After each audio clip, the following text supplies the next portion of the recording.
Okay. Okay. Shall we start? Just one. Okay. Wait.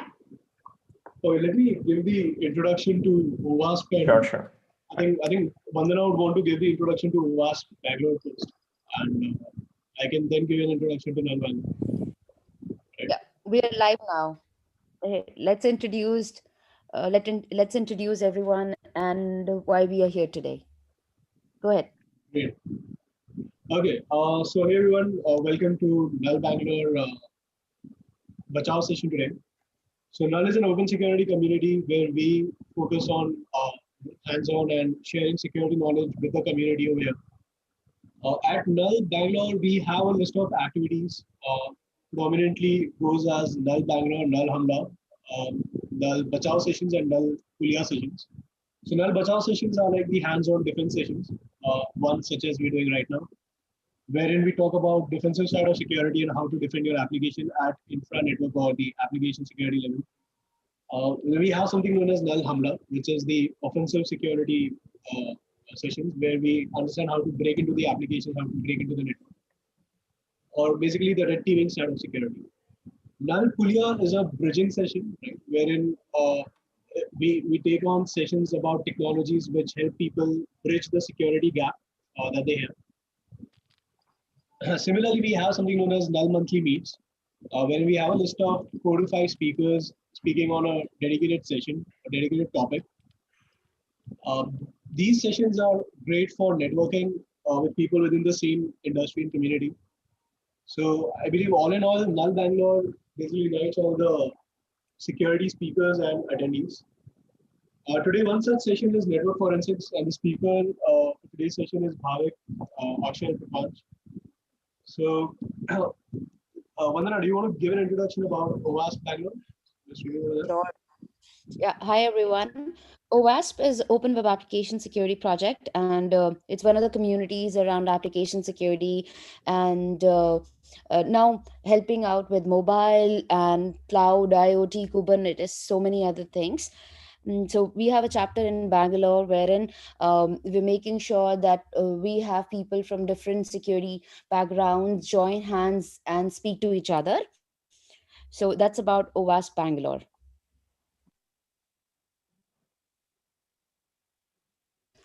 So let's get started with the session. I would give it over to Bhavik, Akshay, and Prapanch so that they can get started with this session. So Bhavik, do you want to introduce yourself and take the session forward? Yes. Thanks a lot, Vandana. Thanks a lot, Mihi, for that great introduction about Null and OWASP. So here we are to understand about the field of network forensics. And along with me, I'm being joined by Akshay and Prapanch. So speaking about myself, I have overall 11 years of experience in security domain. I'm currently working in Cisco Security TAC. I have a CCI to my name. And one of the most important thing that I'm a cybersecurity enthusiast. I've delivered talks last year in Null or C-Sites this year, and also delivered cybersecurity talks in different universities as part of the Cisco cybersecurity program. And last but not the least, I'm a keen problem solver. I like to solve new challenges. I like to take up new challenges and also solve new problems. Over to you, Akshay. Oh, thanks, Bhavik. Good morning, everyone. My name is Akshay, and I've been working with Cisco for the past 8 years now. Similar to Bhavik and Prapanch here, means I'm also a cybersecurity enthusiast, wherein we focus a lot of time, being a part of the security domain, we focus a lot of time on these attacks, prevention of attacks, and these stuff. And I'm also an automation enthusiast, like whatever day-to-day boring jobs are there, I usually like to automate them so as to be more effective. Over to you, Prapanch. Thank you. Good morning, everyone. My name is Prapanch. I am a technical leader in Cisco Security Services team. So So a little bit about myself. I've been a common speaker in some conferences internally and externally. I've worked with the government of India and METI as well on their initiatives and presented there too. And just like Akshay and Bhavik, we are constantly involved in solving some of the security challenges that Cisco's customers face, and we see some of the real live problems that they have. And the idea for the session today actually came from our experiences working with customers for the past decade.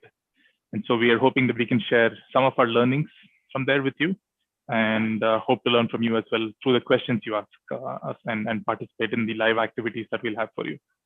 So with that, back to you, Bhavik. Thanks, Prapanch. So before starting off, let's understand what's the agenda for today. So we start with why we need forensics in today's world, what we mean by forensics, what are the detailed steps involved in a forensic investigation process, and the most exciting part, we have some live demo and also hands-on session.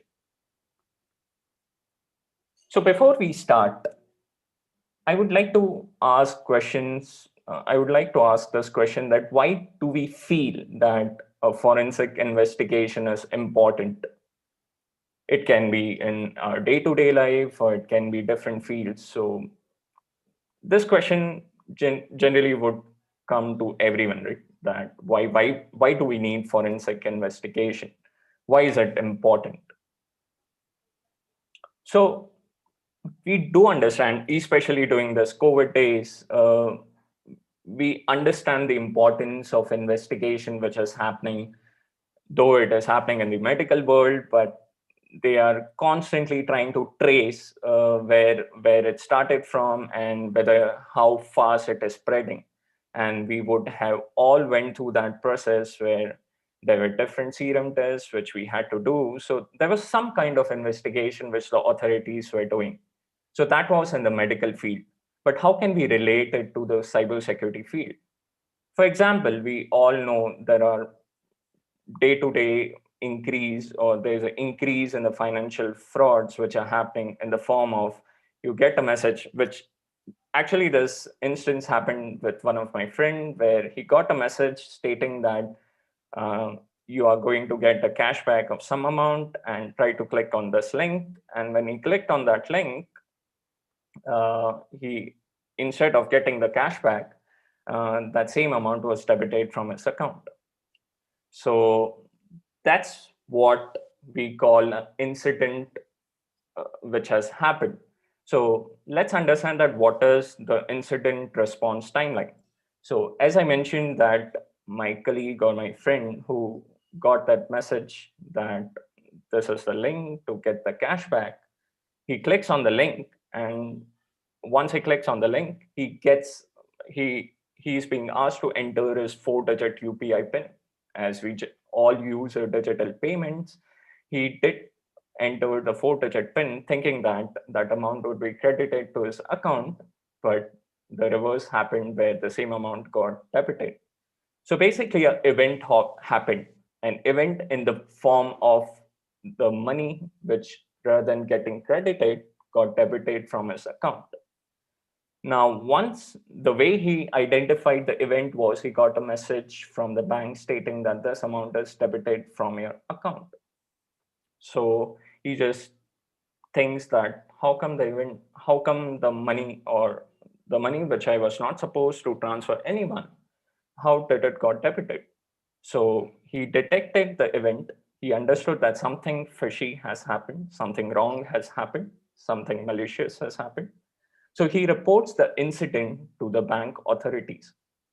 So that we call as the initial dwell time, where as an end user, you would detect that something abnormal has happened, and you report the incident to the respected authorities. In this case, my friend reported it to the bank authorities.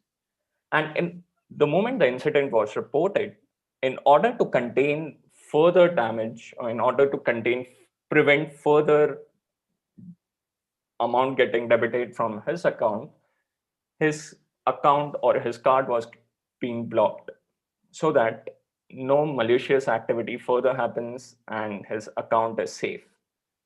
Once the scope is limited, which we say, so in this particular case, the scope was limited by blocking his account.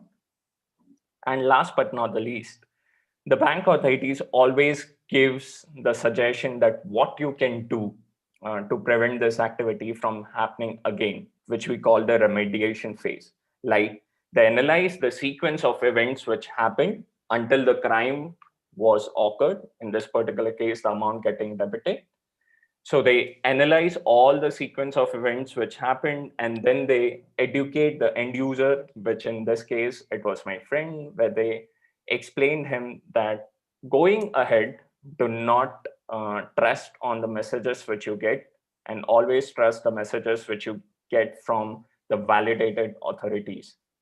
So that is what happens in the remediation phase, which we generally call the forensic investigation.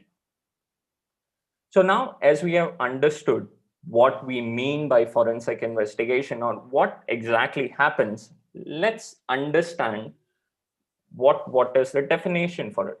So forensics, as I mentioned, that they are different techniques which are being used in order to determine the detection of the crime or the sequence of events which happened because of which the crime took place. Now, the forensics gets classified in two different classes. The first being digital forensics, where we recover or investigate all the information in the form of digital data. Now, this information could be from our mobile phones, from tablets, from computers. So anything which is digitally, any information which we retrieve from a digital source, we call it digital forensics. And the second class being the network forensics, which is basically analyzing the data from a specific enterprise network. And generally this data would be captured through different tap interfaces, which would be deployed in a larger enterprise network. And generally it would be proactive, where you keep on capturing the data and keep on analyzing to understand that if there is some malicious activity happening or not. The most simplest example I can give is the CCTV cameras, which we generally deploy in our buildings and in different retail shops. Because the reason they get deployed is they constantly keep on monitoring the active movement which is happening within the vicinity of your area. So if tomorrow something wrong happens within your area, they can quickly check the recordings of that particular day and understand what were the sequence of events which happened. So now we started off why we needed forensic investigation, then we understood then incident response timeline, and then we went into the definitions of forensics and the different classes which are part of forensics field. Now, I would now like to have Prapanch take us through the different steps involved in a digital investigation process. So over to you, Prapanch. Thanks, Bhavik.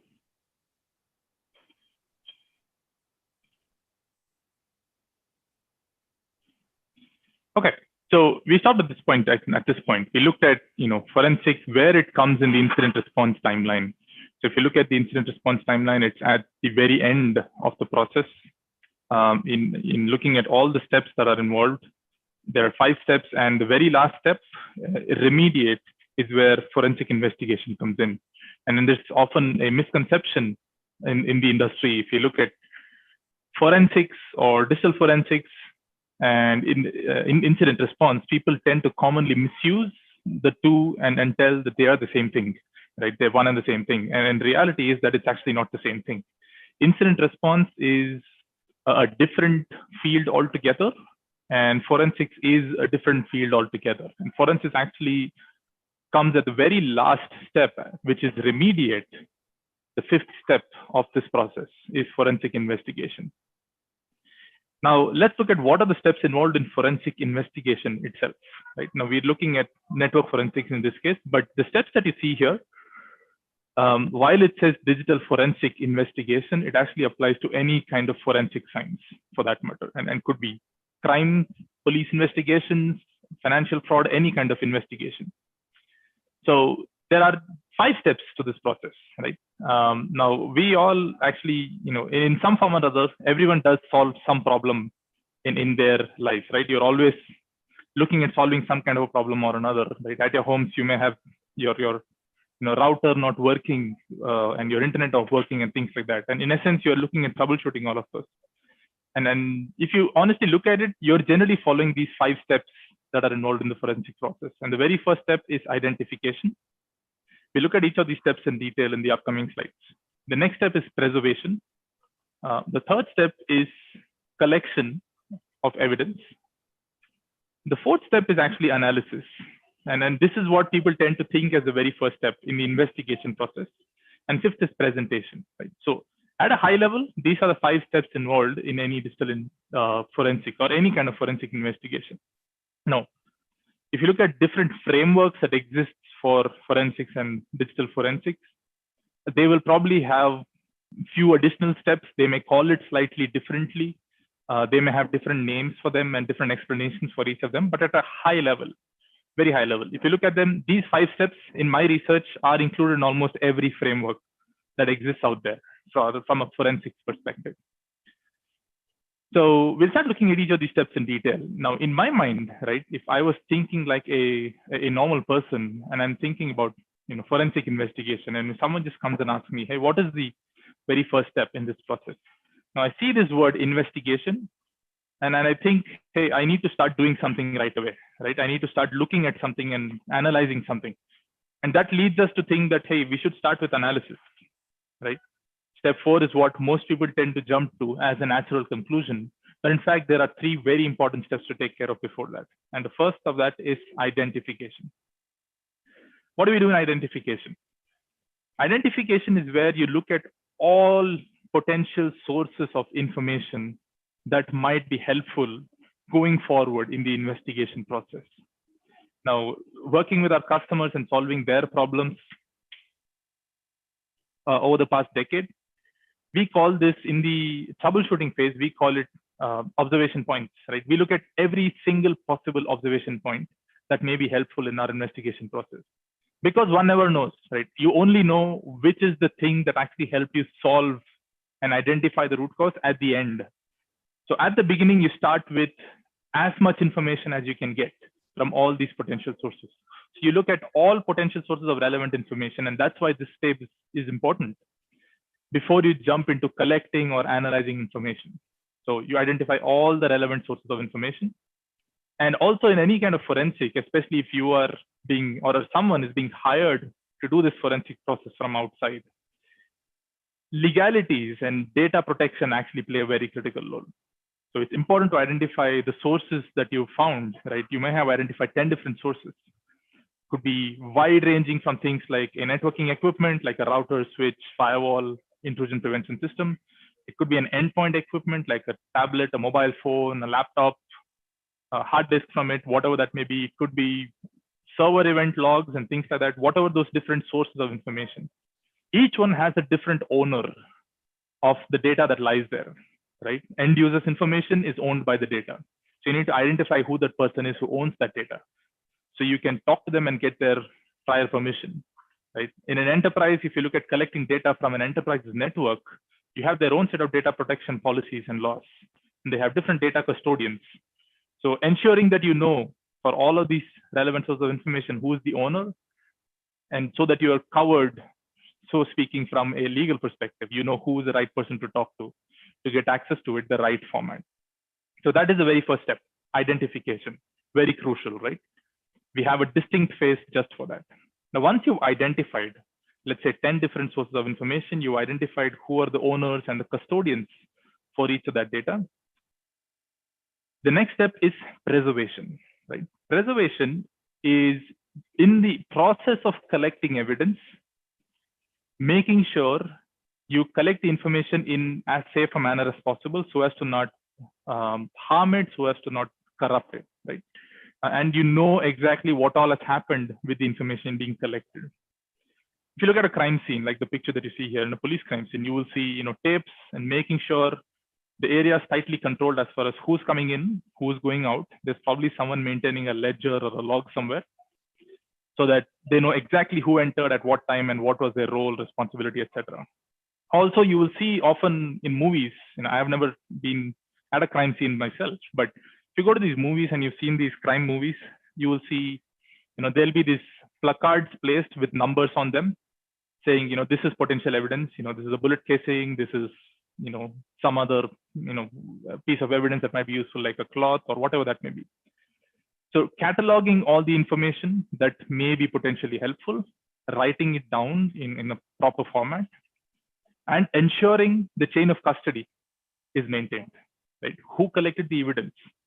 Who handed it? Who was it handed over to? Right? What was the different people or entities that actually handled that piece of evidence? That is step 2. You preserve all of this information about the evidence that is being gathered. Again, critical, right? Because you don't want corruption of data, and you want to know for sure who all has handled the evidence, who collected it, and who handled it thereafter. And this is all helpful going forward because you never know what might happen, right? Well, you might identify something that may be corrupt, and you need to know who is the person who touched it at any point of time. So that is preservation. And then we go on to the actual collection of information, right? Now, collection of information is essentially putting it in some sort of a storage in a structured format. If it's physical evidence, you would have some sort of a dedicated space, a storage for it to keep it, like this guy carrying a box. If it's digital evidence, again, you will have copies made. That's extremely critical. If you read or if you've gone through any courses on forensics and things like that, they will often tell you to make a number of copies of any digital evidence you carry. Now, if you're looking at something like a hard disk, for instance, you need to copy the hard disk's contents in a write protected fashion, so you do not modify contents on the hard disk. But also you do not work on the original hard disk itself. You actually make multiple copies of it and you work on those copies. The original evidence needs to be left untouched. So in collecting is where you're doing all of that to make sure your evidence is kept safe. So you make copies of it, you store them so that they're not damaged, and so that they can always be, you can always come back to them at a later point of time if you want to, get more copies of it if needed. So that is step 3. And then begins the actual fun part, right? Analysis. You look at this, current scenario we're all living in with coronavirus and COVID-19. It's essentially following a very similar train of process as well, right? You look at contact tracing, you look at identifying who all have been where, who all might have come in contact with you, quarantining them, and then you're collecting samples and testing them. It's all following a very similar process. So like I said, any kind of forensics is going to follow a similar process. So step 4, this is for those geeks and nerds and all of us, is where we really live, right? We really like to be in this area because, you give us data and you tell us, hey, there was a problem, this happened, I wanted to find out what happened. And we want to spend all our capabilities, our knowledge and experience that we've gathered over, decades and decades of doing this. You want to make sure you get to it as fast as possible. You follow a systematic approach that works best for you. And then you try to trace the steps back. Remember the incident response timeline.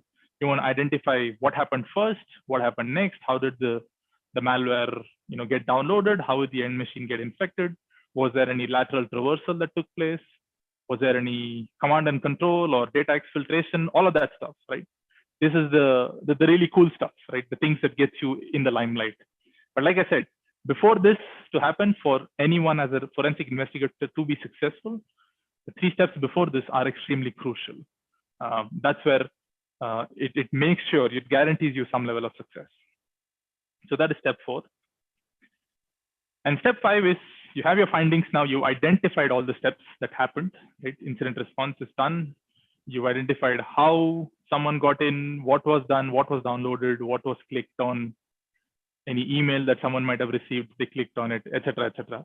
You need to be able to present these findings, right? These indications of compromise, these malware samples, as you might call them, or any sort of network activity that you might have identified. You want to present them to whoever is looking for this information. You might present it to a CERT advisory council, or you might present it to the CISOs of organizations, or whoever has hired you to do this forensic investigation, or for yourself. So this is the very first last step, reporting, and reporting these in a standard format that is reusable so that you're able to come back to it any point of time and able to understand where to go to understand what happened. So these are the 5 steps at a very high level. Like I said, now there may be more steps you read online on forensics, which I urge you to do. You will find additional steps in this whole process. At a high level, though, these are the 5 steps that we're looking at here. Now, considering the amount of time that we have, the focus of this session of ours in the forensic investigation process is essentially going to be on step 4, which is analysis. Like I said, you want to have fun, right? We want to do the really cool stuff in this talk. So we are going based on the assumption, the presumption that we've already done steps 1, 2, and 3 well. We have some piece of evidence with us. In this case, it's actually a packet capture session, and we'll actually explain to you the scenario and all of that in the upcoming section. And what we're going to do is apply the systematic search of the evidence we've gathered. So we want to create a timeline in front of us of the incident that took place in a particular organization, for instance. So our focus essentially is going to be on step 4. Okay, great. So we've seen the 4 steps, the 5 steps involved in the incident response process. And what I want to do now is essentially do maybe a quick quiz. I don't know how many people are actually watching this on YouTube right now, but essentially what we do is we like to make sure we are hearing from you as well, right? Even though this is in this state, we would love to have done this in person with everyone in a room. This forces us to do it actually in a remote fashion. So that's the reason why we're streaming this via Zoom on YouTube. But at the same time, we still don't want to have zero participation from the audience, right? We still want to hear from you. So this is one good way, and you'll see more of this. So all of you, if you could, that are watching this, you can just go to this URL that you see in front of you, menti.com. We'll actually have a few more examples of this in this talk. Once you're there, you just click on this link, the text box, and enter this code 571036. And what that will do is it will place you in like a lobby, right? You all will be in like a waiting room. And then what we'll do is we'll start a small quiz, basically to see how much you understood from what we presented till now. So I'm just going to quickly move over to that quiz and present that.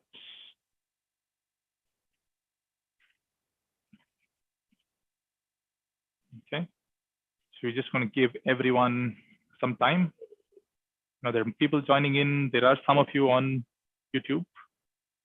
We'll give others maybe 10 or 15 seconds to see how many of you more join. Then we'll go on to it.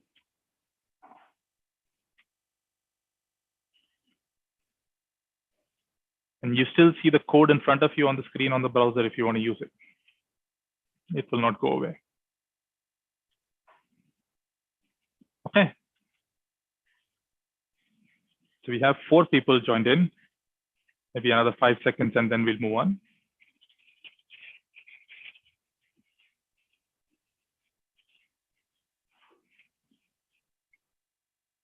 Okay. So, all right, 5 people that have joined in.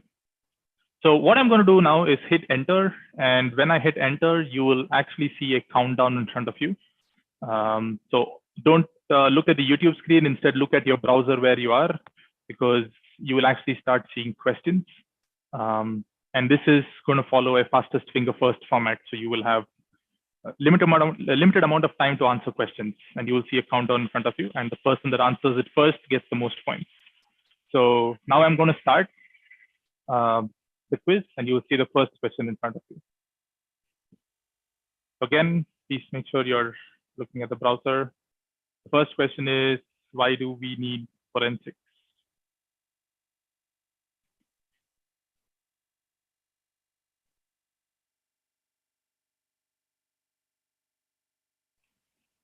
Okay, waiting for people to answer. Okay, I think you've had 5 people answering the question. Okay, great. So all 5 of you have actually gotten it correct. Just identify how the event happened in the first place, which is great. Okay, so now we'll move on to the next question. Actually, we'll see the scoreboard next and see how each of you fared. And then we'll go on to the next question.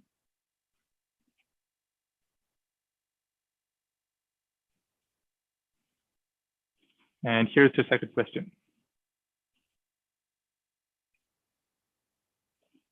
In which phase of the incident response timeline does forensics come in? And remember, there was the incident response timeline with 5 phases, and we mentioned how this happens at one particular phase. Forensics is at one place.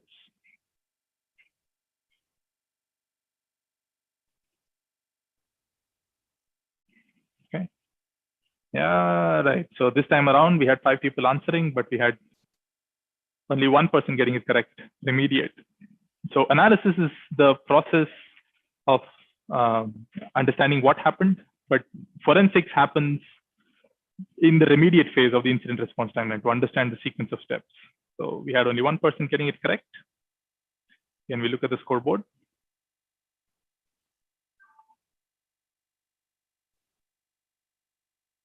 Great. So we have a clear leader now. Let's look at the third question and the last one.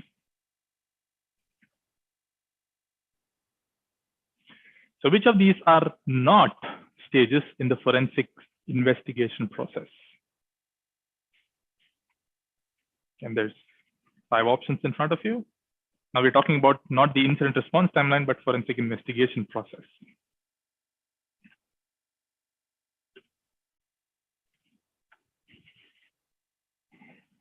Okay, great. So I think 4 out of 5 of you got it correct. Communication is not a step in the process. So now let's look at the scoreboard and see if there's any changes. I think we still have a clear winner, which is Nubinja. Great. So if you are in person, we probably have given you a prize, but all we can give you is a virtual round of applause at this point of time. Wonderful.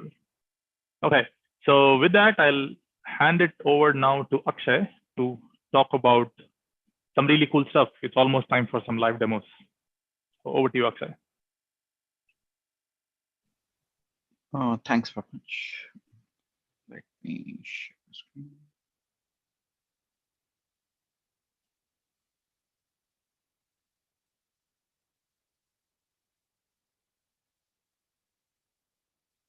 I hope it's visible now.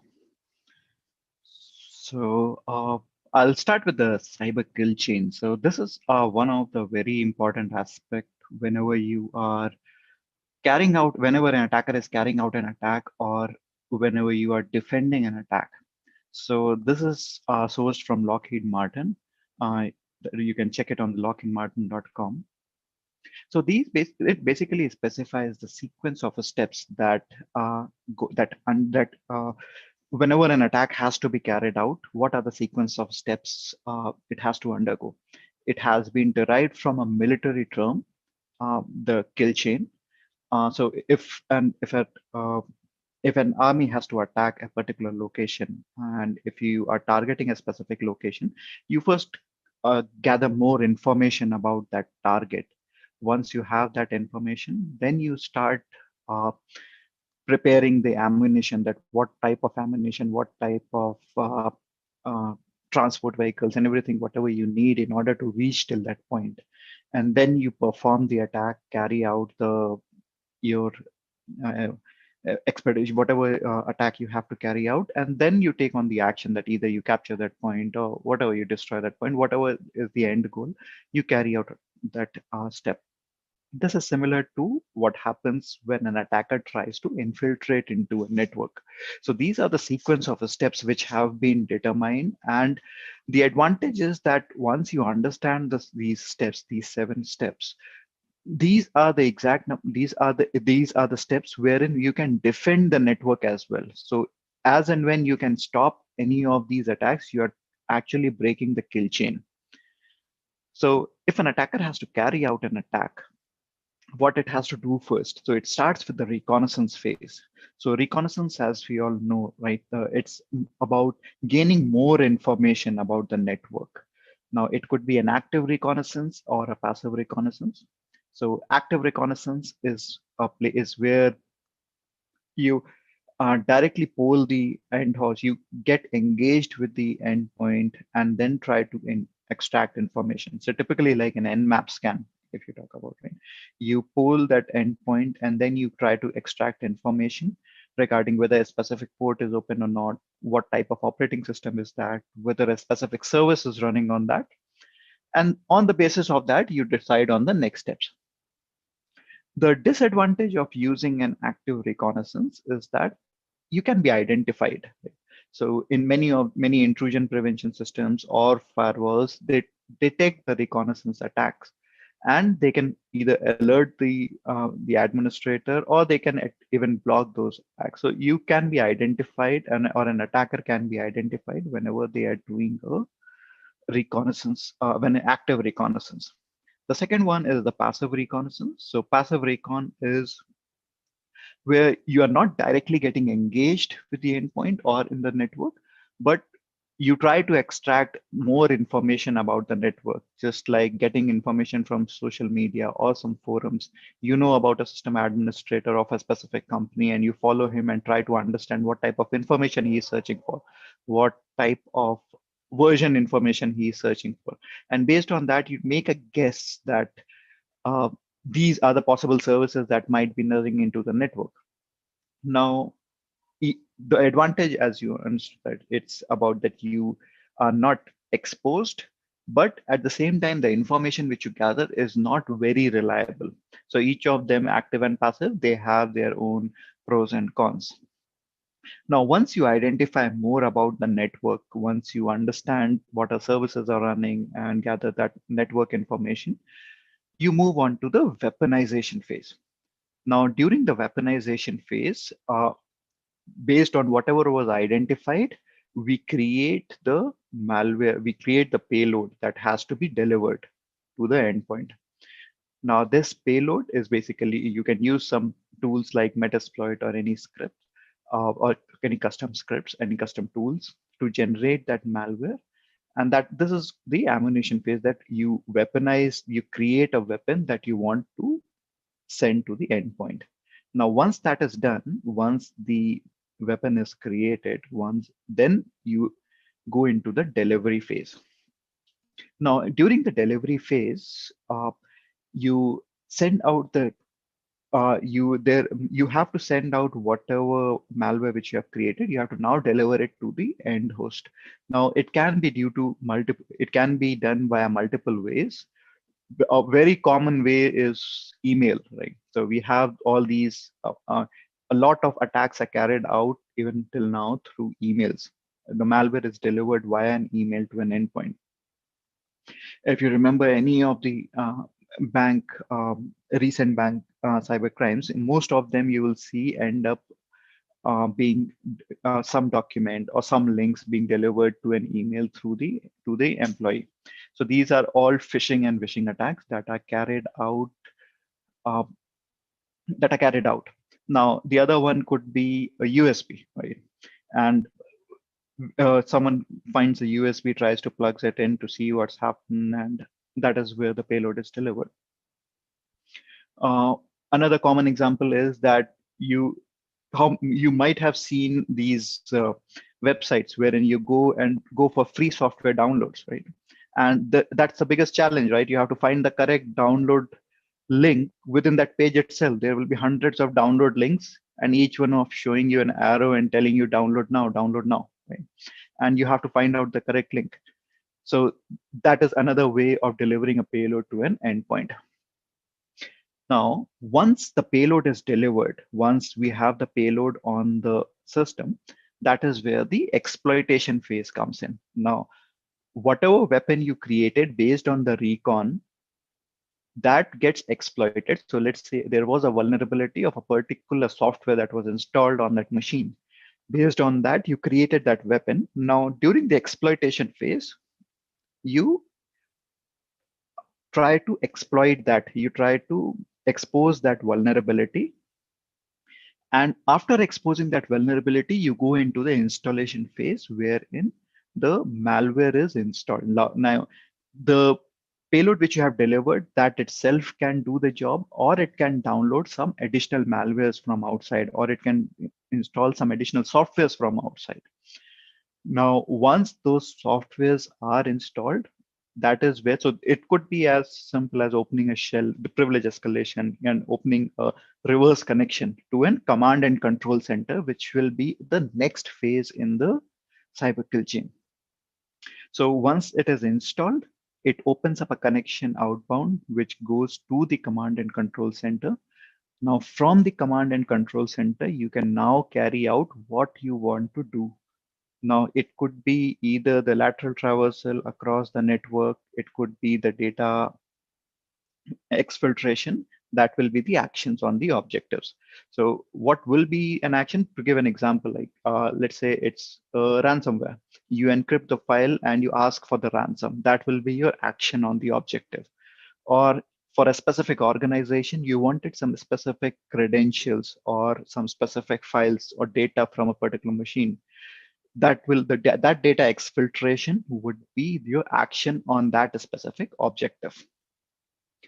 So these are the 7 steps. Now, for each of these 7 steps, there are multiple ways to prevent the attacks as well. Like for you have your intrusion and your endpoint protection systems, which can prevent the malwares from coming through. You have your intrusion prevention systems, which can detect a specific pattern and try to block that. You have their firewall. You have the firewalls which can block the reconnaissance attack. So there are multiple ways in which each of these can be prevented, but obviously none of the systems are foolproof. That is why we end up coming up with one or the other attacks at some point or the other. There are a lot of zero-day vulnerabilities that come up. But having an understanding of these steps will help protect the network better. Now, too much of theory, let's move more into some live demo and hands-on. So this is an incident. Okay, so this is it's a dummy incident which we have created, which we'll be focusing on now over the next 1.5 hours, discussing about the captures. So this is the exact incident that was reported, wherein it was mentioned to us that a security breach was reported in a financial organization, and the organization name is Dummy. Some confidential files were leaked online. Okay. And they are suspecting that the laptop of the CFO's name is John Doe, and that laptop was compromised. So we were contacted, and we have to try to identify the source of the breach and to identify what, if there was any data leak that happened, and how that data breach happened in the first place. So this is just a generic summary of the incident, what we have so far. Based on that, you have to identify what happened. Now, in order to go further in order to understand what happened at that point, we need some specific data. Now, what we requested for was the approximate timestamp of the issue, when exactly the problem happened. And if we know the IP address of the infected machine, right? In this specific case, we will be using 192.168.10.10 as the infected machine IP. And then we have the customer. And luckily in this specific case, we had a network traffic collector as well, which captured the packets around that time. And we also got the email address of the person whose laptop was compromised. And the email address was j@dummy.com. Now, based on all this information which we will try to identify what happened. Right? So our target would be to identify the indicators of compromise. So it starts with where the user contracted malware from. How did it enter in the first place? What if we can extract the malware file from that or not? Once the malware file is there, can we identify that whether it makes any specific calls, any external calls or not? So if you remember in the kill chain, we discussed about that it can be the malware that is once the malware is delivered and exploited, it can install some additional malwares, right? Or it can contact to some external CNC servers. So this is what we'll try to identify with these captures, that whether it tried to contact any external servers or not. And one of the other things was the network traversal, a lateral traversal, that whether it tried to contact any other hosts or not. So before delaying any further, I'll move on to the captures just to show you what we got from there. Okay. So this is the sample capture which we got from that incident, and we have opened it up in Wireshark. Okay. I assume a lot of you might have used Wireshark, watching this on YouTube right now, or who may be watching it later might have used Wireshark. Or if you have not used, I'll just give a brief overview of that before we delve into looking at the captures. So Wireshark is nothing, it's just a capture analysis tool. It can also be used to capture the traffic, but it's mostly used for the analysis tool. So the packets which are captured over the network, it can dissect those packets as per the protocol specifications, and it can show you that at what protocol layer, what are the different fields. So once you open the Wireshark, once you open any capture in the Wireshark, there will be three very evident sections which you will see. One is the top section, wherein you will see all the packets which have been captured. Then there is a mid section, wherein it will show you the dissection of that specific packet across each OSI layer. Right? So this is the transport layer, IP layer, the layer 2, then that's the entire frame what was captured. And within each of those protocols, you will see the dissections in terms of what is the source port, destination ports, whatever will be the fields on that specific layer, it will show you each and everything. The third section is basically the raw format of the data, wherein you will see the hex values and the corresponding ASCII values. Now, if I look into this specific capture, right? So there are a huge number of packets here, right? And this one still is a bit smaller. We have close to what? Sorry, let me move it here. We have close to 400,000 packets, yeah, 4 lakh packets we have here. But it's still smaller. These captures may go into gigs because normally whenever the network traffic collectors, which are there in the customer's network and they collect the data, that will be usually for the entire organization, and it will be collecting a lot of data. And it will not be for just one specific endpoint, it will be for the entire network, because these collectors are placed at some point in the network, and it is receiving traffic from multiple IP addresses, multiple hosts, multiple servers, which may be handling gigs worth of data. So once you receive these captures, you have to find out how you can collect the important information from here, how you can narrow down the scope. So one thing is, there are several options which are available in Wireshark through which you can do that. One of the common things is the protocol hierarchy. You can go under statistics and just select the protocol hierarchy. What it will do is that it will try to find out, it will analyze this entire file, and on the basis of that, it will show you that what are the different protocols actually seen in this packet. So if you see here in this specific capture, we have IPv4, the entire traffic is IPv4, and the layer 4 protocol what we have here is UDP and TCP. Now, in UDP, we have MDNS, DNS, and some data packets. Then in TCP, we have some TLS traffic, some TNSP, some SMTP traffic. So SMTP is the mail traffic. Then we have TOP, which is also an email protocol. We have HTTP and some DCA RPC communication. So right now, at least from this thing, we know that we have some email traffic as well in the network. So if you remember, one of the phases is the delivery phase. So we'll try to identify if it is not an encrypted traffic. We'll see if we can get some information from there. If it is an encrypted traffic, then anyway, we won't get anything, but we'll give it a shot. Okay. The other important thing which you can do is the conversations. So if you go under statistics conversation, it will list down all the conversations, what is happening, what this capture is seeing, like from which source to which destination on which port the communication happened. Right. So just like if you see here, so this is the public IP on port 25. I do see something, and similarly, there will be a lot of such traffic across this in this capture.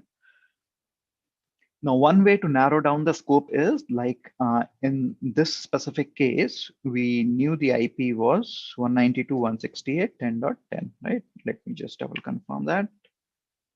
So IP address of the possibly infected machine was 192.168.10.10. So let's do this. We'll just filter it using 10.10. And now it will just show me the captures which include that specific IP address. So either that IP address is the source or that IP address is the destination. We'll get all the packets which are from that specific source. And now if you see here, out of 400,000 packets at the bottom of the screen, out of 400,000 packets, which were captured overall. Right now, it has been reduced to 327, which is 0.1% of the total packets which were captured. Now, this reduces our scope very much. That now we can focus only on these many specific packets. Now, before we go further into looking at the data from that specific endpoint, if you remember, we saw some SMTP captures as some SMTP packet as well.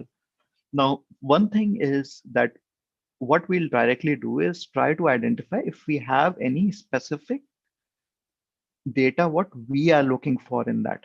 So what I'll do is that I'll do edit find packet. Within find packet, I'll look for packet details and I'm looking for a string. And in the string, I'm looking for the user ID of the user. Now this user ID is jdoe@dummy.com. So I'm just looking for that user ID just to see whether I see anything at all in this specific capture for that specific user. Now, why I'm doing that is just to ensure if we have any capture which is unencrypted, any SM mail traffic or anything which is unencrypted, I can see something specific to that user ID. I know the IP, I can filter it with that, but I'm also looking for the user ID as well, just to ensure that there is no other communication means which doesn't involve that IP, but we have that user ID. So if I do a find of that specific packet, okay, and I do see some specific, I do see in the search that we have that in the SMTP traffic. Now, I don't know what that is. So what I'll do quickly is I'll just do a follow TCP stream.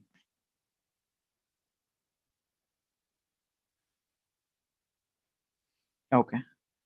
Now, looking at the stream, I can see some information, right? So this is a mail service and it has received some email.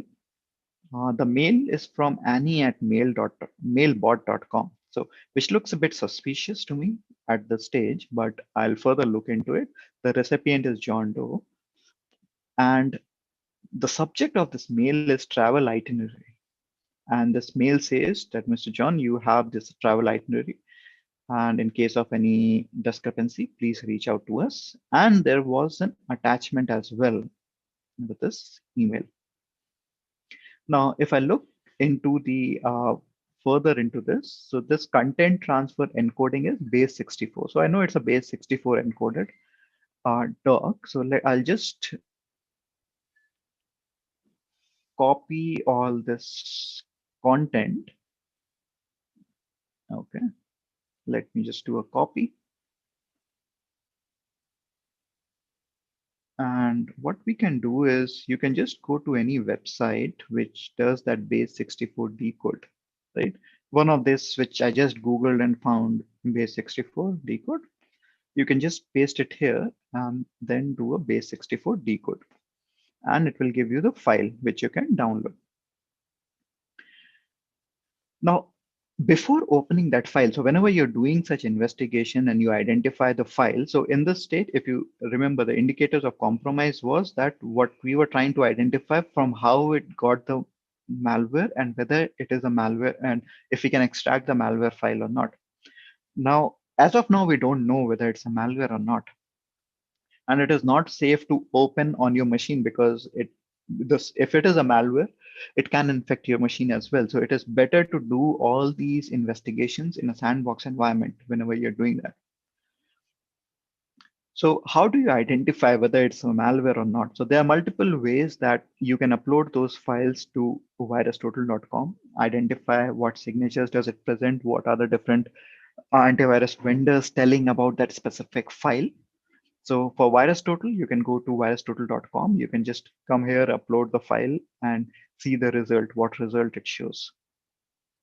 Or if you are a malware, if you analyze the malwares yourself, you can just extract that and run that file in a contained environment, identify the behaviors, and on the basis of that, you can verify that whether this is what you can do further with that, means whether this is a malware or not.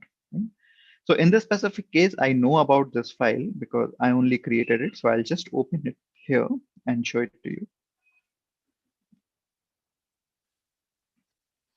And this is what that file looks like, right? Because it says that this is a travel itinerary and there is a link as well in this. And if you look at the link, the hype, when it shows up when I hover over it, the link, it looks more like it doesn't look a very genuine URL, right? It looks more like generator URL, wherein several URLs are generated and on the basis of, in order to attack. But we'll know more about that. You can verify the reputation of that URL and everything. But we'll cover that in the next section. So this is how we started first. So we had the entire capture. We identified the specific information from there. We extracted the file. And from that file, we kind of now know that what happened in the network, right? So what happened in the, what file was downloaded, and that file in turn contacted somewhere else in the network, which resulted in this specific attack. Okay? So this is the delivery phase that the payload which was there, that was delivered to the end host. Now, what happened at the end host, that we'll cover in the next part of this section. But before that, I have a quick challenge for you all, whoever is watching. I'm not sure how many people are watching online at this point, but or whoever will watch it later, you can just download this capture from this specific URL. It's a perfectly legitimate, genuine URL. It's don't worry about this being a malware. We have very validated that there is no malware at all in these captures. So you can go to this specific link, the https://tinyurl.com/y5kyp4ej. You can just type in that and it will take you to a Google Drive from where you can download the delivery capture. Now, these are the 3 questions which we have, which you have to answer after analyzing those captures. The first one is the name of the image file. What is the name of the image file which is sent as an attachment? What is the content type of the email? And what is the resolution of the email which is attached to in the image which is attached in that email? So we have to identify these things, and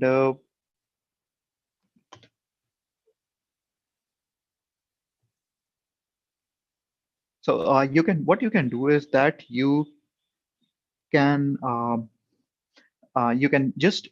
download these captures later. You can validate, and then you can try to identify these try to identify what happened in this. And with that being said, I'll not do a demo now for this, for the solution of this. Maybe this can be as an exercise for you to do and understand and try to answer these questions. If you have any questions, then maybe we'll find out a way for you to get back and get those questions answered. Or maybe you can post those questions on YouTube itself and we'll try to answer. With that, what we'll do, we'll move on to the installation phase. So with that, I'll hand it over to Prapanch to take care of the installation part.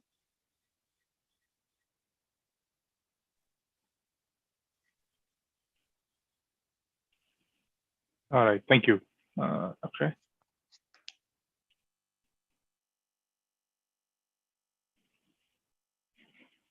Okay, all right. So what we'll do now is go through the installation phase again. We'll work with the same piece of forensics we had right now in the cyber kill chain that we saw earlier, which is here for your reference. The focus for us is essentially on the phases where we can actually get some useful information from network data. Network data could include things like packet captures and system events from network firewalls or intrusion prevention. So we focused on captures, and Akshay just showed you how delivery works. Now, after delivery, obviously, is exploitation, right? Where something happens. So the file was downloaded by the user, and the user was fished into clicking on a link, like we just saw, and the link is supposed to lead them to some place which looks maybe like a travel itinerary, but in the background it does something, right? Which is the very next step, step 5 of installation, right? There the malware is actually installed on the host through some means. So that's what we're going to look at now in the installation phase. Okay, so let's come back to the packet capture that we have. So here's the same packet capture. Right now, we looked at it already. We found out the IP address interested because we knew it was this person, right, who was infected. We knew the IP address associated with that person. Akshay showed you how we can look at all the conversations, all the data that has been exchanged. And through that, he found the email, the attachment was extracted and all of that. And we also found more information about what happened. So there are different things that we can do now, right? Typically, what you would do next is also combine the analysis that you're doing with all the other sources of information from where you receive data. Explaining a little bit more on that, right? We are right now looking at only one piece of evidence that one might have received from this incident. Other pieces of evidence are equally critical. Remember, in the set of steps in a digital forensic investigation process, you identify, which is the very first step, identify as many sources of useful information as possible.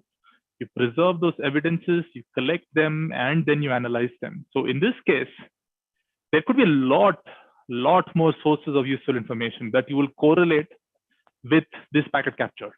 Right? You might have system event logs from the end host where the user was infected with the malware. Right? You might get some memory dumps, right? You might get their hard disk copied. So you have all of the memory available as it exists in that state to do further analysis if you want to. You may get some logs from a server, right? An email server, a web server, or you may get some events from a firewall or an intrusion prevention system, a web application firewall, any of those things. So all the analysis that you will do will be a correlational analysis. You will combine what you find here with all the other sources of information. Now, we aren't necessarily showing all of that. We are essentially focused only on network forensics. So we are going to show you what you can get from these packet captures in a sense, if you had them, right? So you did that. So let's do again a filter on the IP address that we looked at, right? 192.168.10.10. So if we run that filter, okay. There it goes. It's again going to filter for all communications from that IP. We know that the user actually visited a URL, right, to download a file. Now, if I had a memory dump from the hard disk or the system's volatile memory, I could actually try and find out what file was downloaded. or maybe the malware was smart enough that it erased itself after actually downloading and installing. Right? That's what they do. They do process injection into the stack so that nothing's stored on disk, and they actually delete themselves after they have done whatever they wanted to do. So you may also not have this file on the end host through the other evidence that you might collect. So you're dependent on this capture to get that piece of information. So now we see we have a lot of communication going on, and we have a lot of different things that have been exchanged from this endpoint, right? On HTTP, different ports, emails, etc. Now, if you want to look at only the HTTP communications, right? I could simply just do a filter over here, different ways, right? I can do an ampersand HTTP. That tells me, that gives me all of the data from this IP that is only HTTP communication as seen by this host. So now I can try and find out what all did it communicate to. Now I also know that there was a URL in the Word document, right, that we found previously. That URL went to a specific domain, and that domain is something that should be available in this packet capture. Now, if you look at this packet capture that I'm showing you, you see different kinds of, in this, it's a very small subset like I showed you, but you would have gigabytes, you might have thousands of different ones, and you can actually do a find again, right? So you could go here, you can do find packet, and you can specify that domain that the endpoint was actually redirected to in the Word document. But what I'm going to do here is I'm going to show you a different way, right? What I'm going to do is there is a way in Wireshark to natively be able to export information that has been exchanged, right, for certain protocols. So all you have to do is go to File and go to Export Objects. And for certain protocols, you can see there is native capabilities included to actually download information. So let's look at HTTP as an example. So I'm going to do export objects for all HTTP, and it's basically walking through the entire packet capture, looking at all the HTTP communication. Now, a network has a lot of HTTP and HTTPS communication at any point of time. So in this case, you're seeing so much, right? And again, there would be different websites, there'll be social media, there'll be work related, there'll be travel related, you never know. But again, like I said, the domain, right? So I could start filtering for the domain in question, which actually is this one here. Oh, thought I saw it. Yeah, here, right? C165, right? So that's domain. So if I just filter for that, you can see there's some request being sent. I see some of the data that's here, right? Now, particular interest to me is this one, right? It looks like this might be something interesting. It's like a weird name, an image file, which generally maybe isn't bad, but hey, there is an image file that I could extract from this packet capture. So what do? I could export it. I could save it. Again, we will not do this on a live workstation, right? Your personal laptop, if you're getting a PCAP sample from somewhere, do not do it on your laptop because you do not know what's in that. You download the file and try to open it, you never know what's going to happen. You have to do this in a contained environment. You have to do this in a sandbox, in a virtual machine, or on a live USB where you have some sort of a operating system running like Tails or Kali or whatever you might want, but not on your personal workstation or something that's very important to you anyway. But again, in this case, this is a crafted file, right? This is a file that I know I created, so I trust it. That's the reason why I'm opening it here, right? So I know there isn't anything malicious enough to impact me. So what I'm going to do is I'm just going to click on save. So basically what it does is takes that PNG file and I can go and save it onto wherever I want to. So I'm just going to put it on my desktop. Okay. So now it's done. It's saved on my desktop, and I should now be able to go to my desktop folder, and here we have that file. So what I can do is, view that file. So let's go here, right? I'm just going to go into the terminal. Again, I'm in my desktop, just making sure you all can see it. Make it slightly bigger. There we go. Okay. So I have this PNG file. Yes. Now I can do a few things, right? I can do a file information on that just to see what it is, what is there. And sometimes there may be hidden information in this too. Oh, sorry. Yeah. So sometimes there may be hidden information in this too. I could do something like this and see if there is any hidden information that we can find from this. But there doesn't seem to be anything, right? It's all looks like it's all just PNG file. I mean, if you've seen a magic header and PNG headers, you will see this is all just PNG files. So there is something here, but it's not easily visible. You could do a hex dump and try to decode the hex values and all of that. What I'm going to do is I'm just going to open that file. So here, open it and see it now. It's like just a red set of pixels, right? Nothing obviously visible wrong from this that I can make out from this. Generally what I would do is if there was a live crowd that can answer, I would say, take a few seconds, look at this to see if you find anything out of place in this picture. And having done this in the past, there has been only one instance where someone actually found something weird with this image, right? And if you pay very close attention, and if you have very good eyesight, you might see that the very first column over here has some noise, right? It's not plain red, right up until here somewhere, right? Everything else is plain red, but right up until here, the very first column seems to have some noise in it, right? So to the naked eye, it is discernible, but if you pay very close attention, if you spend maybe 5 minutes just staring at this. However, imagine this was just a regular picture, like Akshay showed you last time, of some person, of a scenery, of, I don't know, some cartoon, whatever that may be. If it had multiple colors, right, other than just red pixels, it would have been almost impossible to actually find this discrepancy, because you have thousands of different shades and colors in that image that you cannot actually see what's in it. This is what we call steganography, right? Hiding information within a piece of file that you actually can't find out unless you know what you're looking for, right? Unless you know exactly what's happening. Again, do we know exactly what's happening in this case? No, but we do have an idea there is something hidden in this image file by looking at this now. Again, what you would do is you'll depend on some events, right, from the end host. So you might go and look at, you have the malware sample collected. You might open it up in some sort of a decompiler to see what are the instructions being passed, what sort of function calls are being made, and you try and figure out what is happening with this file that has been downloaded.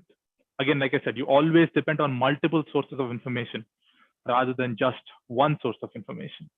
So you have the file now, you have the malware sample, which is extracting this hidden information from this file. So what you can do is retrace the steps, try and find out exactly what happened. So again, in this case, through the event logs that you got, there is some sort of steganography happening. You identified it. Now, I'm going to give you the direct solution here, but generally this will be a process that takes a lot of time. It may take days, weeks, or months together to actually find out what's happening sometimes. So what's here is actually in those pixels that you saw, there's something hidden. How do we do that? How do we find out what it is, right? I've written a simple set of Python commands that you can use to find that out. There's a Python library called Pillow, or PIL, which you can use to manipulate images basically, right? And look at pixels and other headers and all of those kinds of things. So I'm basically pointing it to that file that was just downloaded. And I essentially want to look at each of the individual pixels in that file. This is a command that I would use, right? Just basically for every individual pixel, just print the value for me, right? In that. So you'd expect some RGB values and also some alpha values, right? RGBA. So if I hit enter, you see, okay, these are all the pieces of information. As you see RGB, that means R is 255, G and B are 0. And there's A at the end, alpha, which basically controls the opacity of every single pixel. How transparent is it going to be? Now, if you look at it, again, in the not so well hidden information in the case of what I'm looking at, every single pixel, apart from the first few, are all 255, 00255. That means plain red with full opacity, right? No transparency. So that's why you see it all as red. But the first few pixels alone, the opacity value has changed right up until here. It's changed. So we suspect that something in this opacity, this alpha value, is where information is hidden. This is the steganography in question. Okay. Again, combining it with the malware sample, the extracted data you have, the instructions or code you found. What we do is I'm only going to print the opacity now and see what is in that. And I'm basically just printing the bytes, right? The hexadecimal values and the ASCII if I can decode it. So I see there is some information, there is some like actual printable text like alphabets, but there are some that are non-ASCII printable, like you see here. So there's a bunch of different data here that is hidden among those pixels. So let me do one thing, right? Again, you would combine this with information that you get from the actual end host. And you see, this is actually encrypted data. What is here is two things, right? The first, up until here, what you see is like a shared key, right? To decrypt whatever comes after this. So all of this is some sort of encrypted data. And this is the key to decrypt it, right? And in this case, it's actually using RC4 to decrypt it, which is again something you can identify from the sample collected from the end host. So what I'm going to do now is try and save all of these bytes where the data is hidden onto a file, right? So I'm creating a temporary variable where I'm storing all of this, which is called out. So this has all of that data in the byte format, and I can actually save it to a file now. And here I go. So it's all saved, right? So now I have a file named output on my desktop, which has the contents of all of those bytes. And now I also know, based on the logs that I saw from the end host, that I need to decrypt this using RC4 decryption, and here's the key I need to use for that. Right? There will be different encryption and decryption schemes that may be used. You never know which one it is. But in this case, we know it's RC4. So there's actually, you can just, again, use some sort of Python library if you wanted to, or there are some free tools available online as well. I'm just going to go to one such tool that's available online, and in an attempt to try and decrypt it.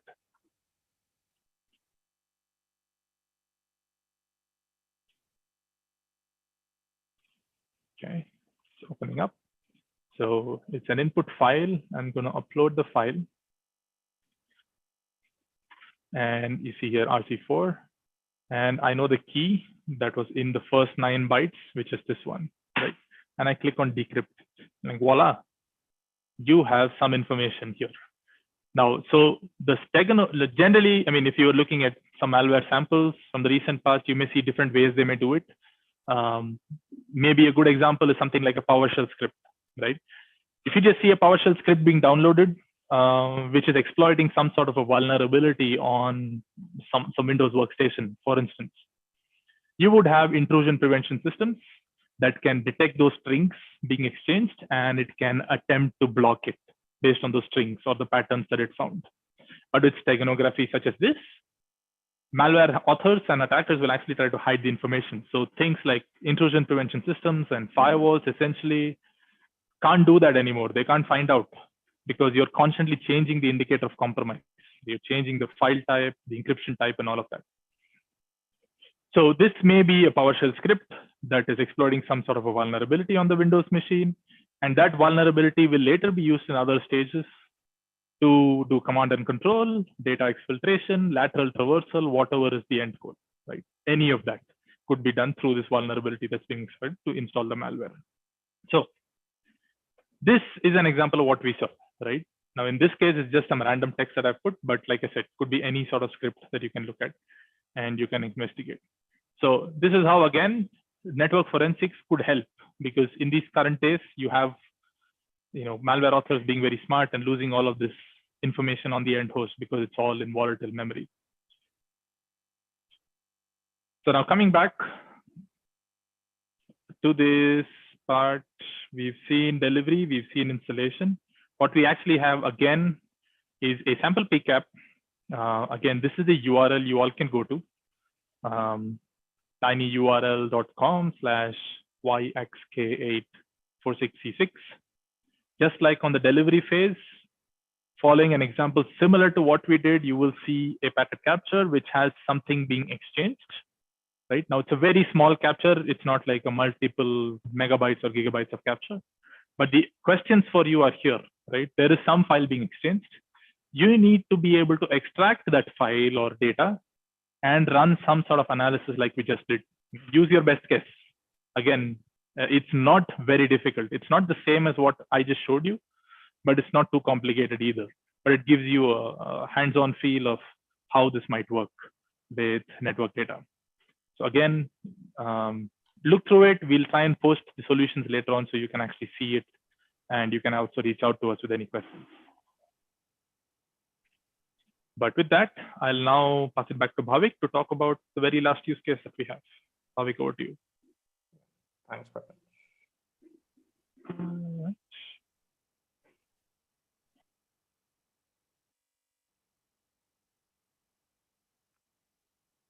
The screen is getting shared.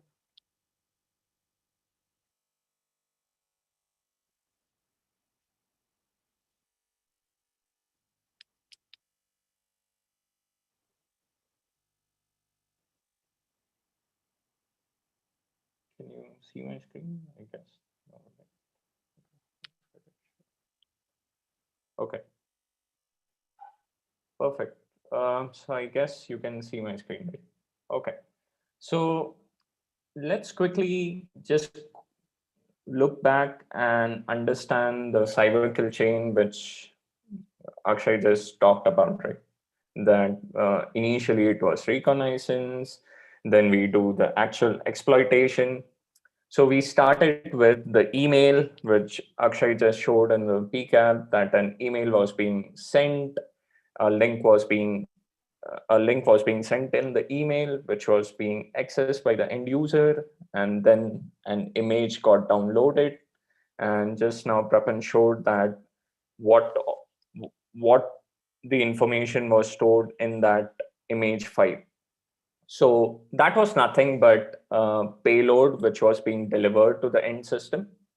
Now the end goal which the hacker or the attacker would try to do is try to get as much as information as it can from the critical service, which we call the command and control or the action and objectives phase. So let's look back at the PCAP.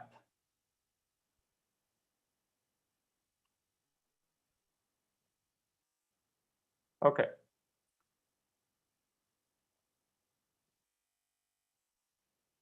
Okay. So this is a PCAP which was, this is a large PCAP which was being captured in the enterprise network while the attack was happening. And this is one of the data point which we had. And we know that the attacker's machine, the machine which was compromised, that IP address was 192.168.10.10. So I just put a filter with that IP address and just looking at the different conversations, trying to see if there is some action on objectives or there's some information which is being transferred by just looking at this conversation. So as you can see that this particular IP is trying to communicate with different IPs, which generally would be the case in a large network, right? Where a machine which is part of your network would try to communicate different servers. Maybe it can be your internal servers. It would try to communicate to some public website. So this is the entire conversation which we have. And as we know that there was an image file which was being downloaded, and we just now had a look at that, and that is, which is nothing but this HTTP request. So let's look at what all other information which we have. Is there any other TCP stream which is bit, where it looks to be somewhere some information is getting shared or not? So when I glanced through the PCAP, I could see that, okay, this is a HTTP stream. The image was already downloaded. So the attacker won't be trying to give another link because it has already put the payload or the services which would compromise the end machine. So that is already done, is being done through the image file which was being shared before. So let's look at what are the other TCP streams which we can go through. So this one looks where the compromised machine IP address tries to communicate to some public IP address, which is 30.30. So let's try to do a TCP stream on this.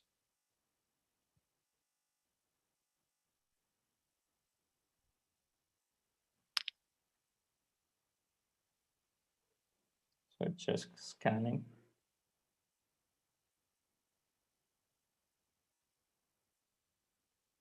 Okay, so as you can see that there is some message which is getting popped up, or some communication which it says that this is a secret channel between the compromised machine IP address and looks to be the attacker IP address 30.30.30, because it says that this is some kind of secret channel.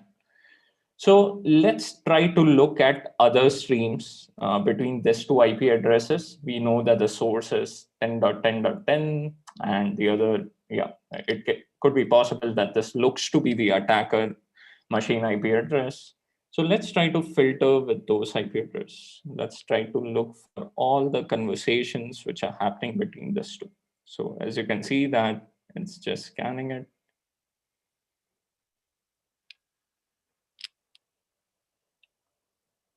Okay, so as we just looked at the first stream, which was happening between this source and this destination port, we saw that the message which was being displayed was some kind of secret channel. Now let's look at the other port. As you can see that now the initial SYN is being sent from the attacker machine IP address towards 10.10. So let's try to do a follow TCP stream.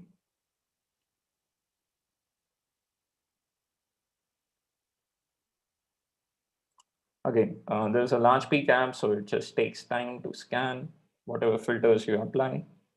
Okay, so as you can see that it doesn't reveal anything which is happening here. It just tells ... But does that mean that that's the only data, or that's the only message which it is trying to give to the compromised machine IP address?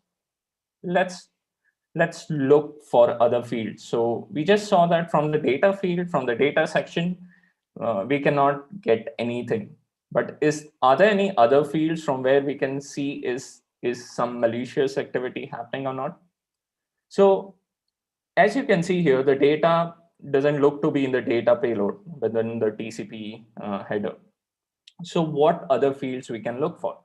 So as you can see that I've just put this identification field here. So generally an IP packet in a network layer would have all the OSI layer information in it, starting from layer 2 to all the layer 7 information.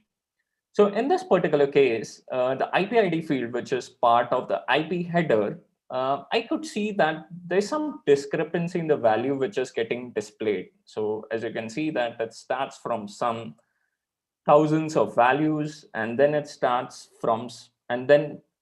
prints some values in hundreds, then again thousands, then hundreds.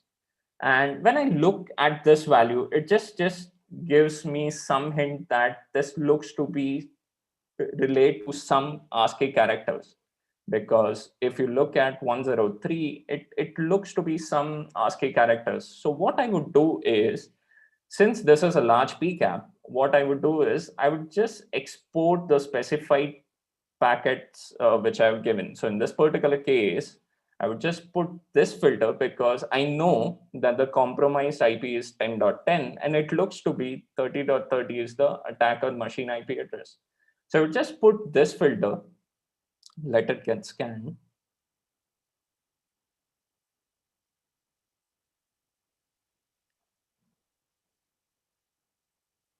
And then I would just export the specified packets and just save it in my local machine. The reason I would do it is because now I would run a script on this PCAP to understand what are the different IP ID values for this communication which is happening between this source and destination port. So once I export the packets, I just go to my VM. Remember, as we mentioned, that it's always best to have the PCAPs downloaded to your VM rather than to your actual workstation so that you do not run the risk of getting it compromised. So yes, in this particular case, the PCAPs which we have built, it is like we have made sure that it doesn't affect your end system, but generally the best practice is to download it into your virtual machine, which I'm doing here. So as you can see here that I have exported those specific stream between 10.10 and the attacker machine IP address 30.30. And I'm running a scapy utility. As you can see here that I'm running a scapy utility. I am storing the PCAP file in this variable P. And what I'm now doing is I'm trying to see all the IP ID values for this particular connection, where I'm more specific or where I'm more interested in looking at the packets for which the destination port is 8000. Why the destination port is 8000? Because if you look here, this is where the different IP ID values are being communicated. So generally, yes, the IP ID values would be there for each packet, but I'm just focused on for those stream where the destination port is 8000. So I just put that filter here, and I then print all the IP ID values which are there for that destination port. So as you can see that you get this list. So let me copy this.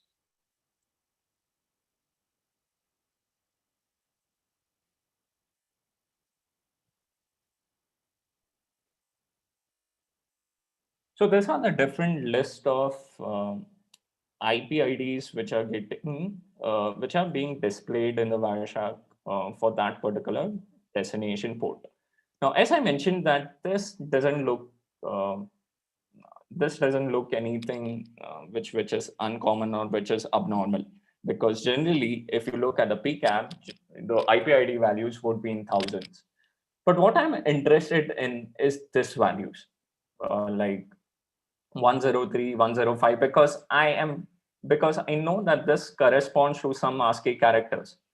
So if I just list down all these values, right, it starts from 103, then it just goes to all those values which are not in thousands, all those values which I know I would get some ASCII character out of it.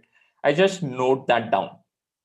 And when I just try to put it in I just create a list of all these values and then try to correlate the ASCII characters belong to that. I get this message which says that give me the credentials and file, which means, so as you can see that what the attacker did was, after the payload was being installed on the compromised machine, it initiated a connection on this port and then gave this message to the service which is running on the compromised machine that I want to fetch all the credentials which might be stored in a file somewhere in the critical server. If you find anything like that, just export it to me.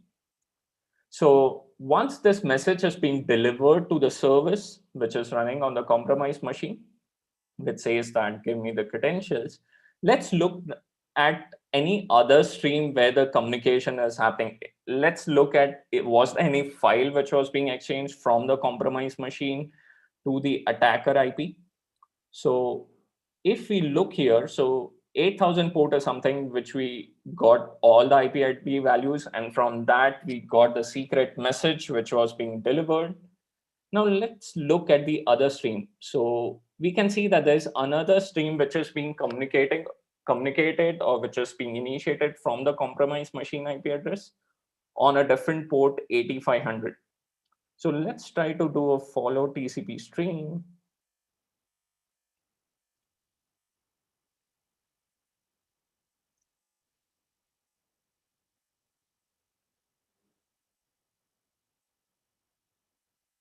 Okay, so if you see here, we just get a raw, it looks to be some kind of file, which is, yes, in this particular case, it is printed in ASCII, but it looks to be some file is being delivered because it starts from PK and there's some references to a Word file. So it looks to be some kind of Word file which is being delivered from the compromised machine. So let's try to extract this. You just extract in a raw form. Just name.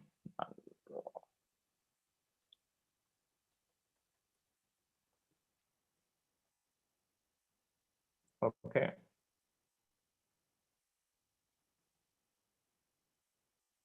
And when I open it, it looks to be some kind of hidden information in it. So yes, this for the session perspective, I just created a file which had this message hidden info, but just try to understand that if this attack was happening in an actual network, the compromised machine would have delivered the critical file which was holding the or which was holding the credentials for all the critical servers where the critical applications would be running. So this is how the actions on objectives was being done, or how the credential information file was being extracted from the attacker, um, by using the payload, which was in the form of an image, which was being installed by the compromised machine 10.10.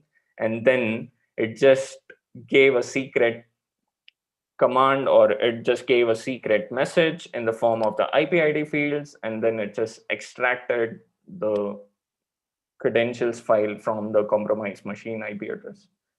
So this is how we basically showcase the three stages, or the different, ideally it is the 7 stages of attack, but we showed that in a PCAP how it was being delivered. And this was the only reference point which we had, where we had to analyze and also give a reason that why the IP address, or as Akshay mentioned, the Joe Doe's, who was a CTO, how he was compromised. So coming back to the slides, so as we always have that, first we showcase that how the different attacks was being carried in the form of a PCAP analysis. Then we give a small exercise, a hands-on exercise in the form of Wireshark. Again, this exercise won't be similar to what we showcased. It would be slightly different, where you need to apply the concepts learned here and then answer these questions. So as you can see, as we did previously for the delivery and the payload which was being delivered, in this particular case, now you need to answer this 4 questions. And this is the link for that Wireshark. So once you download the Wireshark, you just need to answer these 4 questions. As you can see, that how many streams are there, which streams are important and reveal data. And this Wireshark also is extracting some kind of information. Now, it can be in the form of file, or it can be in the form of some command. So that is something which you need to find. And yeah, I would just recommend that you just try on your own, and then if any queries, you can reach out to us, and then we can post the answers. So that's it from our side. It would have been, we had a quiz, post this questions what you answer on, but since this is not an since this is being streamed on YouTube, it's that's why we are just giving this link, so that you can try on your own and come back with your answers what you have found. So we come to the end of our session. I hope it was informative and also a learning experience for you. That's it from my side.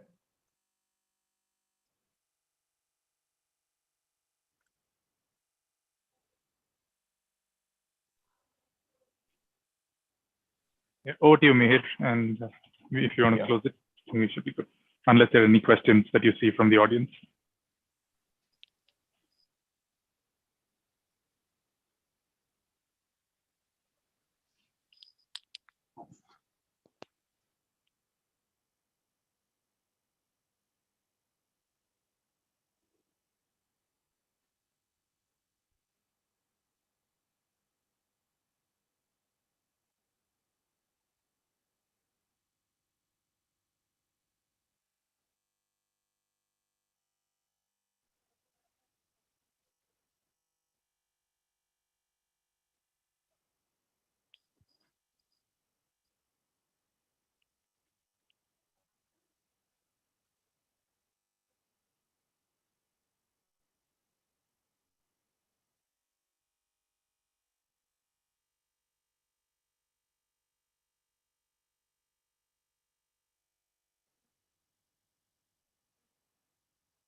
Okay. Hey, so I guess we're all done with the session here, right? Yes. Okay. Yeah. Awesome. So thank you so much, Bhavik, Akshay, Prabhansh, Sapil. This time it had been in a very hasty fashion, so we weren't able to deliver it to the best, I believe. If everything's feasible, let's do this the next time. This video is anywhere there up on YouTube, and we'll set another date, which would just be for demo. Right? I mean, as a like Bhavik, does that work for you? Yeah, should be. That works out fine, better, because I think we can do it on WebEx or a Zoom with more active participation rather than streaming it. Exactly. So, Yeah. like, we'll do it at a place wherein people can join us and interact with the session, such Perfect. that they can do it hands-on and they can see you and can do the hands-on with as and when the session goes along with you. Perfect. Yeah, that Yeah. would be great. So, thank you so much for joining us today, everyone. Yeah. We Thanks a closing the lot. stream. Oh Thanks yeah, for thanks, doing it. thank you. Thanks, You're Swapnil. welcome. Thanks, Akshay. Swapnil, I think since you are the host, you should see the option of closing the stream on YouTube.